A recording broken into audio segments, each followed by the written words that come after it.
मैं आपसे ये पूछना चाहूँगा कि आपके वन लाइनर्स बड़े मशहूर हैं। आज यहाँ पे ये सारा दिन तारुफ होता रहा है असम्बली के अंदर कि ये 45 फार्म वाले हैं, ये 47 वाले हैं। मैं जी ये 60% वाले हैं, ये 100% वाले हैं, ये 200% वाले हैं। आप क्या 0% हैं? कौन है आप? अपना तारुफ तो करवाएं। अब आपका तारुफ क्या है? जी मैं तो फॉर्म 45 वाली हूँ। वो जैसे पहले कभी पूछते हैं ना शादी ब्याह पर कि तुम लड़की वालों की तरफ से हो या लड़के वालों की तरफ से तो वो ऐसा ही है, 45 वाले या 47 वाले। तो ये खुद ही वो कहते हैं ना कि अपने हम सबके सामने इनकी कहानियां आएंगी कि 100% और 200% धांधली वाले असेंबली में बैठे हुए। हम तो जी मजलूम हैं, हमें तो फरमाइश पर क्रॉस लगाया गया है कि ये लोग तो चाहिए ही नहीं हमें यहाँ पर। तो पीर साहब की प्रेस कॉन्फ्रेंस आपने देख ली होगी कि जिस वक्त जब आप इलेक्शन पूरा का पूरा बेच दें और पूरा सिंध उठाकर ठेके पर दे दें तो फिर क्या होगा। हमने तो जो 2 सीट गलती से 2 MPs के आगे थे हमने वो भी वापस कर दी थी। तो बेचारों मेरे लिए ये क्योंकि मुझे ये शर्फ हासिल रहा है कि मैं मरहूम पीर साहब जो हैं जब वो जिंदा थे तो मुझे उनके भी जो है मुलाकात का शर्फ रहता था। और जब वो इस्लामाबाद आते थे तो वो चंद लोगों को जो बुलाया जाता था मैं भी उन लोगों में से था, तो उनसे बड़ा सीखने का मौका मिला है। मगर ये मेरे लिए ये पहली दफ़ा हुआ है, 35-40 साल हमें भी हो गए हैं और 74 साल की जो फॉलो करें कि पीर साहब पगाड़ा ज़ाहिर है ये हुर फोर्स है और उनका वो एक हमेशा एक हिस्सा रहे हैं, वो एक मतलब पाकिस्तान के स्ट्रक्चर का हिस्सा है।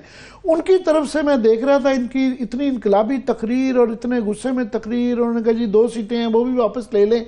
तो ये मैं तो इमेजिन नहीं कर सकता था कि ये कभी तकरीर जो है पीर साहब पगाड़ा भी करेंगे। कैसे हुआ? तो देखिए ना, मैंने पहले भी कहा था कि वो नहीं होता कि मुल्क के वसीदर मुफाद की जो लाश है वो बस अब हम अपने कंधों पर उठा कर थक चुके हैं। आपको पता है कि इल्जामात भी इतना कि जहां हमारी पार्टी की बात आती है तो मैं भी असेंबली में सुन चुकी हूँ कि जहां थोड़ी सी बात होती थी अरे तुम लोग तो उनके हो। भाई किसके हैं खुलकर बता दो। अगर उनके होते तो 2013, 2018 और 2024 में ये सब कुछ ना हो रहा होता। आपको पता है कि 2018 में भी यही हुआ। वो तो 2 डॉक्टर फहमीदा या गौस बख्श आए और PTI के साथ इत्तेहाद था तो एक रिजर्व सीट वो कुछ नंबर गेम्स ऐसे करके मेरी आई, वरना उस वक्त से ये इसी तरह था। अब बात सीट की तो है ही नहीं, अब बात है सिंध के हकूक की। चले वो हकूक भी चले गए, अब गेम थोड़ी चेंज है कि वो आपको पता है कि अब ये कोई ऐसी मोहब्बत नहीं है कि इनको पकड़ के सिंध भी दे दिया और बलोचिस्तान भी दे दिया कि आए आप यहाँ पर हुकूमत बनाए। कहानी इसके पीछे कुछ और है, क्योंकि वो यस सर करके कुछ करना है तो वो उसके लिए बेहतर ऑप्शन यही है, यही 2 पार्टीज हैं। तो और अच्छा सायरा साहबा, बिल्कुल सायरा साहबा, मैं आपको एक टीवी चैनल के किसी शो में सुन रही थी, आपने वहां पे एक शेर सुनाया था, वो मैं शेर अर्ज करती हूँ फिर आपसे मैं उसकी तशरीह भी पूछूंगी। आपने सायरा साहबा कहा ओ चन हले भी फटिया नहीं हजे भी रात काली है, ए हुनवी केड़ा सुख है हले भी सन ताली है। हालात बुरे हैं मानते हैं, क्या वाकई इतने बुरे हैं कि आपने 2024 को 47 के साथ जाके मिक्स कर दिया है? तो देखिए वो वहां पर क्या था, अगर आप पूरी डिटेल देखें, यहाँ पर सिंध में देखें, यहाँ पर तो 2 यहाँ पर अगर मैं अपने जिले की बात, अपने हलके की बात करूं, यहाँ पर तो जो हमारी जमायत के लोग हैं, जो पीर साहब की जमायत के लोग हैं और जो हमायती हैं, उनके साथ तो वो जो पहले सुनते होते थे उनसे बदतर सलूक हो रहा है।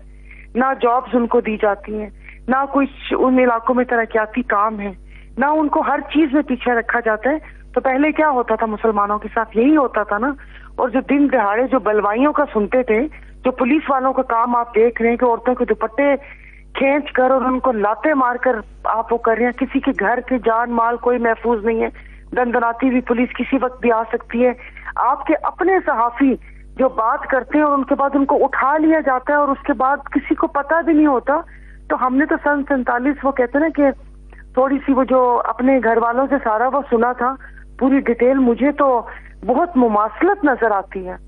आप मतलब आप मुझे अब इस पे भले कोई मेरे पे कोई फतवा लगा दे, कुछ वो सोचे, तो मुझे तो बहुत मुमासलत नजर आती है। वैसे पहले तो यही होता था। सारा बीबी 1947 में भी जो फैज साहब की जो नज़म है दाग दाग उजाला कि वो शहर जिसका इंतज़ार था ये वो शहर तो नहीं है। तो उस वक्त भी ये कहा गया था कि काफ़ी मायूसी थी, मगर ये इस दफ़ा जो मायूसी है, आज नई असम्बली जब आती है कि नई उम्मीद होती है कि नई गवर्नमेंट आएगी, शायद मसाइल का हल हो। और मौलाना फजल रहमान साहब को मैं सुन रहा था, वो फरमा रहे थे कि जनाब ये कोई असम्बली तो नहीं है, तो कुछ और ही है। तो आप ये 5 साल बड़ी एक्टिव मेंबर रही, तो आज की उस पर आप भी टीवी पे देख रही होंगी गालबन, तो ये जो कह रहे हैं कि असम्बली नहीं है कुछ और ही है, ये क्या है? जरा मंजर कशी तो करें। मंजर कशी क्या है? अभी आपने कहा ना सन 47 से बात चल रही है, तो मेरा तो ख्याल है कि वहीं पर ही रुक गई थी पाकिस्तान की तरक्की, जहाँ पर एम्बुलेंस का पेट्रोल खत्म हुआ था, वहीं पर ही हम रुके हुए, उस मोड़ से आगे हम लोग आ नहीं सके। और अगर आप 2018 की बात करते हैं, और उससे पहले मैंने तो ज़ाहिर है 2018 के हालात देखे, तो बहुत शुरू में पिछले मतलब शुरू के 1.5-2 साल तो हालात देखे बहुत ऐसे ही थे ना, कि वो उस वक्त हमें पता ही नहीं चलता था, भेड़ बकरियों की तरह हाँक के आइज करते थे, वो करते थे। हफ्ते वाले दिन भी इजलास आता था, मतलब हफ्ते वाले दिन सेशन होता नहीं था, लेकिन हम एक्सटेंशन के लिए भागे भागे आए कि भाई एक्सटेंशन और सारी चीजें। तो हालात वैसे ही और ऐसे ही रहेंगे जब तक अब सियासतदान एक अपने वो कहते हैं डिवाइड एंड रूल की जो सियासत है उसको साइड पे कर और वो कहते हैं ना कि मुराद पाने के लिए एक डायरेक्शन में जब तक देखना नहीं छोड़ेंगे, हालात ऐसे ही होंगे। इससे ज्यादा बदतर आप देखेंगे। अब देखिए ना, उनकी रिजर्व सीट की खवातीन को एक कटी फटी लुटी फुटी असेंबली पहले भी थी और अभी भी थी, और जो बड़े बड़े यहाँ पर अफलातून बैठते हैं वो आर्टिकल 6 लगाने की बात करते हैं। तो आर्टिकल 6 जो पहले आइन तोड़ा, इलेक्शन कमीशन पर सबसे पहले तो लगना चाहिए, सबसे पहले तो किसी और इदारे पर भी लगना चाहिए, अपने सुप्रीम कोर्ट के खामोशी से बैठे क्यों हैं, मुल्क को किस लिए खाना जंगी की तरफ धकेल रहे हैं, किस लिए लोगों की जो हमारे दिलों पे बातें थी दिलों में वो फिर हमारी जुबानों पर आएंगी, तो फिर वो अब वो कहते ना कि अब तो खौफ कोई छुड़ा ही नहीं रहे, अब तो चलते हैं तो वो ये भाई हाँ ये छाती है हाजिर है मारे गोली। लेकिन अब बहुत हो गया, अब वो कहते ना कब इंसान ऐसी जिंदगी गुजार कर ऐसा चुप चुपीते मार के की करना। एक फर्क जो आया है सायरा बीबी के, पहले हमेशा हमारे हर इलेक्शन के ऊपर ही इल्जाम लगते थे, धांधली का एक शोर रहता था, मगर एक डिनायल रहता था, एक फिग लीफ होता था। अभी तो ओपनली ये जिस तरह MQM की ये वीडियो आई जो उन्होंने ऑन भी कर ली, वो बातें हो रही हैं, वो कह रहे हैं तुम 60% धांधली तुम जीते हो, हम 100% फलाना जीता है, वो कह जी तुम 200% जीते हो, और वो ओपनली ये बातें कर रहे हैं कि कौन 60% से जीता है, कौन 100% से जीता है, और वो ऑन भी कर रहे हैं कि बिल्कुल ये हमारी बातें हैं और ये हम कह रहे हैं कि 200% आप जितवाए गए हैं। तो इस दफा तो कोई डिनायल ही नहीं है, तो उस पर क्या बात की जाए? पता नहीं, अब तो सब खुलेआम। एक कमिश्नर है, वो पहले बेजमीर होता है, फिर वो बाजमीर होता है, फिर उनका दिमाग खराब होता है, फिर उसके बाद उसकी मेंटल हेल्थ सही हो जाती है। उससे पहले बाजू मरोड़ने के लिए राव अनवार का इंटरव्यू आते हैं, वो आके करप्शन बताते हैं। उसके बाद हजारों ऐसे इंटरव्यूज आते हैं, एक दूसरे की बातें, मौलाना साहब जिस तरीके से खुल के बात कर रहे, किसी को वो ही नहीं है, सब सुकून में है कि बोलते तो बोलते रहो, इससे बड़ा अलमिया क्या होगा।